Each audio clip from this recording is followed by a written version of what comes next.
Bienvenue à tous. Merci d'être là donc, pour cette belle matinée d'échange consacrée au transport maritime à propulsion par le vent et au lancement d'une nouvelle filière bretonne. Sachez que cette plénière est captée et qu'elle sera rediffusée après l'événement. Un événement co-organisé par Bretagne Développement Innovation et la région Bretagne, avec le soutien de Winship et de Lorient Agglomération. Je remercie le président de la région, M. Loïc Chenet-Girard, et le président de Lorient Agglomération, M. Fabrice Loher, de nous faire l'honneur de leur présence ce matin. Depuis un peu plus d'une dizaine d'années maintenant, des pionniers ont saisi toute la pertinence de remettre le vent au cœur du transport maritime, par lequel transitent 90% des marchandises dans le monde.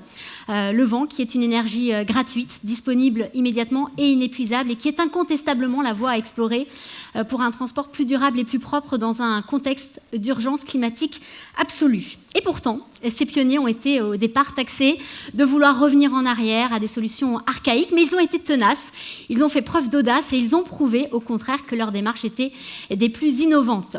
Carole Bourlon, vous êtes responsable grand programme structurant au sein de Bretagne Développement Innovation, et la mission de cette structure est justement de soutenir l'innovation, d'accompagner les marchés, d'encourager les nouvelles filières bretonnes. Qu'est-ce que vous attendez, vous, de cette plénière ?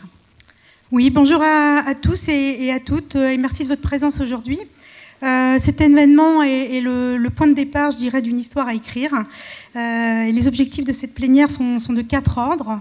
Tout d'abord, l'objectif, c'était de réunir les acteurs qui sont engagés ou intéressés par cette filière pour commencer à créer une dynamique autour de la propulsion par le vent en Bretagne. On souhaite aussi, au travers de cet événement, mieux comprendre le marché, qu'il soit en Bretagne, en France ou à l'international. Il nous a semblé aussi intéressant de réfléchir à comment se positionne la Bretagne dans ce projet ambitieux de décarbonation du transport maritime par la propulsion par le vent et la place qu'elle pourrait y jouer. Dernier point, on souhaite échanger sur les synergies, l'accompagnement nécessaire au développement de cette filière émergente. Voilà, tous ces éléments, ainsi que le travail qui sera fait dans les ateliers cet après-midi, où certains d'entre vous participent, viendront évidemment nourrir le projet de feuille de route régionale qui devrait suivre le lancement de cette filière. Alors cette matinale n'aurait pu être organisée sans l'aide de précieux et nombreux partenaires. Vous teniez à les remercier. Oui, tout à fait. Effectivement, cet événement, tout comme l'étude qui a été réalisée par BDI, qui vous sera présentée tout à l'heure, s'inscrivent dans une démarche partenariale. Nous remercions tous les intervenants qui seront là aujourd'hui déjà, et puis tous les partenaires de l'étude que vous pouvez retrouver donc à l'écran, et puis sur les présentations qui sont derrière moi. Un remerciement particulier à toute l'équipe de la région et de BDI qui ont travaillé pour préparer cette journée. Et puis, vous le disiez, de nombreux intervenants, 17 en tout, vous nous avez concocté un programme riche et passionnant. Oui, tout à fait. On va dérouler 9 séquences que vous voyez apparaître derrière moi.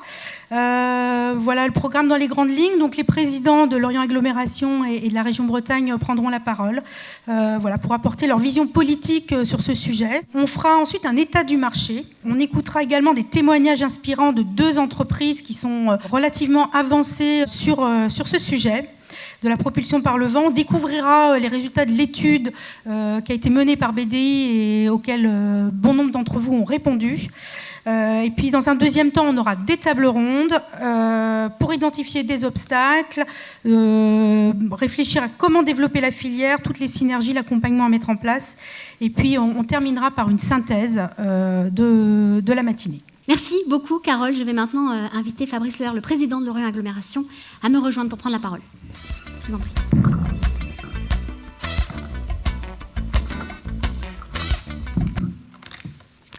Bonjour Monsieur le Président. Le Palais des Congrès est donc le théâtre de cette très belle matinée consacrée au transport maritime à propulsion par le vent. C'était symboliquement important pour Lorient d'accueillir cet événement. Oui, bonjour à tous. D'abord, je veux saluer les personnalités présentes. Monsieur le Président du Conseil régional, Charles Huyghe, le Président du directoire de Bretagne Développement Innovation, les élus présents, j'en ai reconnu quelques-uns dans la salle, d'anciens élus aussi d'ailleurs, et puis les acteurs économiques lorientais que je salue particulièrement, et puis l'ensemble de la salle et des représentants. Oui, moi je suis très honoré et très fier que la région Bretagne ait choisi effectivement le territoire de Lorient pour l'organisation de cette matinée dédiée au transport maritime, à la propulsion par le vent.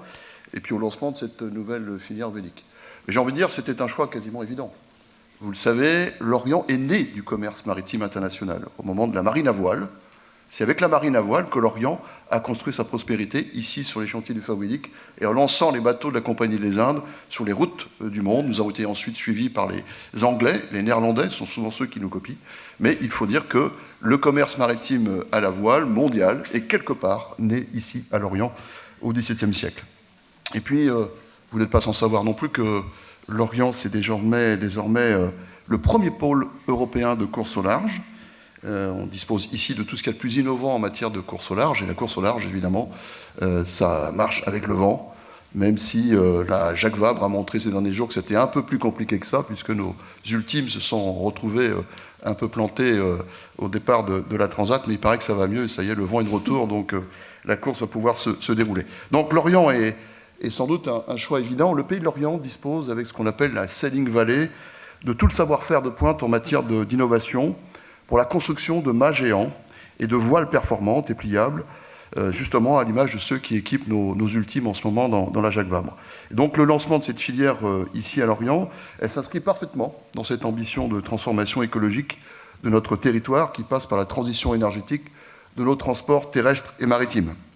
J'indique d'ailleurs que nous avons approuvé hier soir le projet de territoire de l'Orient Agglomération, et c'est un axe majeur de notre projet de territoire que de favoriser la décarbonation des transports et la promotion de toutes les alternatives, et le transport vélique, bien sûr, en fait partie.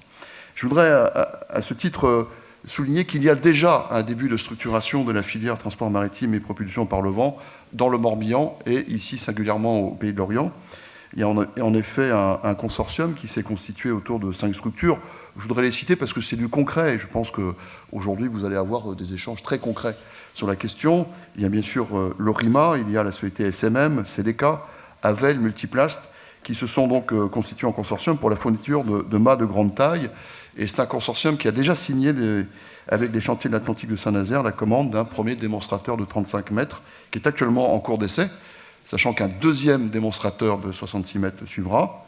Et l'objectif à terme, bien entendu, c'est la création d'unités de production de mâts de carbone de très grande taille sur le territoire de l'Orient Agglomération, à quelques encablures ici, ce qu'on appelle le ROU, avec l'objectif de production de 10 mâts par an. Ça représente 180 tonnes de carbone par an à l'horizon 2026. Évidemment, pour nous, c'est plein d'emplois, de nombreux emplois à la clé, dans un projet innovant de Solid Sail, ces voiles rigides, pour lesquelles je tiens à remercier vivement la région Bretagne pour son soutien financier. Et tout ceci s'inscrit évidemment dans une stratégie maritime, une stratégie énergétique qui nous fait aussi attendre beaucoup, nous l'espérons, de l'installation des plateformes éoliennes en mer, le développement de l'éolien qui va permettre la production d'hydrogène, la production d'électricité et donc d'énergie décarbonée. Tout est lié. Et tout ça contribue aussi à lancer des filières d'excellence maritime, de recherche et de formation professionnelle qui permettent de constituer cette espèce de cluster du Pays de l'Orient autour de ces formations, notamment maritimes, innovantes, tournées vers l'avenir. Donc je ne serai pas trop long parce que je pense que l'essentiel, ce sont vos travaux de la journée, mais vous l'avez compris, ici, le territoire de l'Orient Agglomération dispose d'un terreau très fertile en matière de technologie de pointe et d'innovation pour assurer la transformation écologique et la transformation énergétique de ces moyens de transport terrestres et maritimes. Et j'indique, même si ce n'est pas tout à fait en rapport avec le sujet du jour, que nous avons d'ores et déjà, cher Loïc, décidé de renouveler l'ensemble de notre flotte de bus sur un mix énergétique GNV hydrogène et que nous lançons d'ores et déjà la construction du premier bateau Transrad à passagers qui sera à propulsion hydrogène. Nous l'espérons voir en service avant la fin 2023. Voilà, merci encore une fois à la région et à BDI d'avoir choisi l'Orient pour le lancement de cette nouvelle filière. Et j'ai envie de vous dire pour cette journée, bon vent. Merci. Merci. Merci beaucoup, Monsieur Loer. J'invite maintenant le président de la région, Monsieur Loïc Chinet-Girard, à nous rejoindre.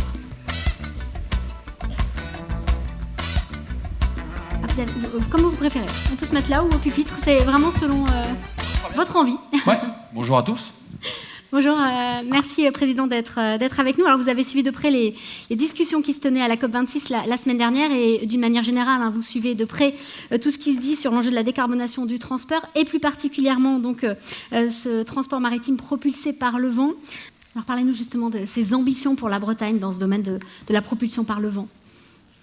Mais les ambitions de la Bretagne, elles sont de faire en sorte de développer notre activité économique, développer des emplois partout en Bretagne en décarbonant notre économie. C'est l'urgence. La COP, vous l'avez dit, est en cours. On va attendre la fin de semaine avant de porter un jugement sur les accords entre les États. Et on sait combien ils sont attendus au tournant vu les enjeux.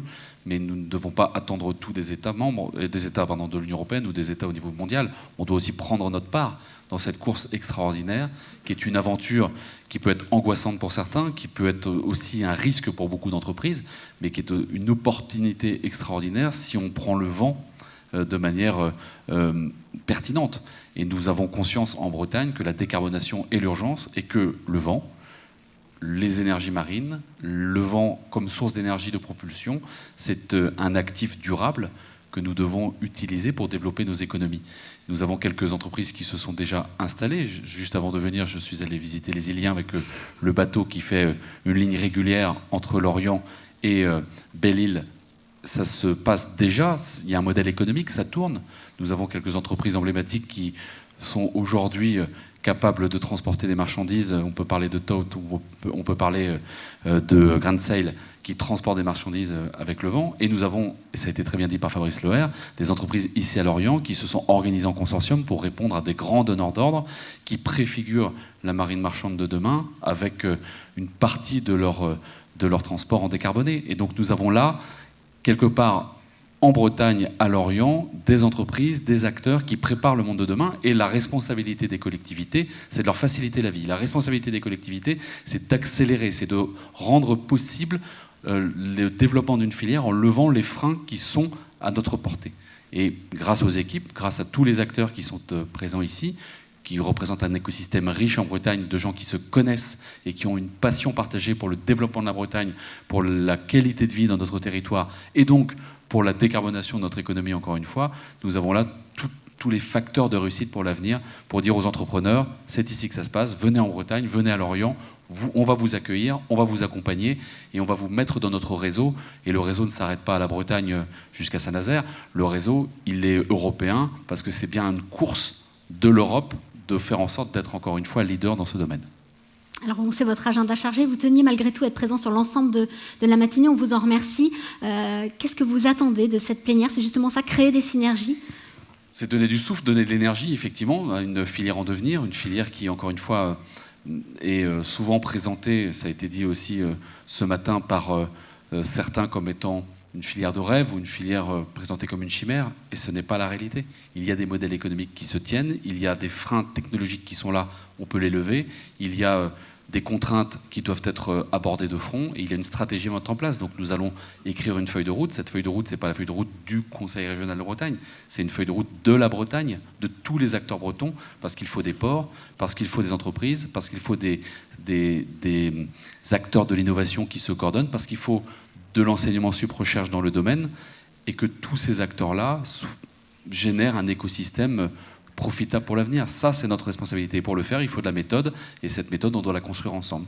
Donc nous avons la chance, encore une fois, d'avoir quelques histoires qui se sont passées en Bretagne, qui sont une base importante. Nous avons des acteurs motivés, nous avons un territoire de jeu qui est extraordinaire. À nous d'en faire, quelque part, de permettre d'utiliser tout cela pour créer la dynamique pour l'avenir. C'est ça l'ambition, c'est cela qui me motive, et c'est pour ça que je suis là ce matin. Merci beaucoup. Merci pour cette intervention.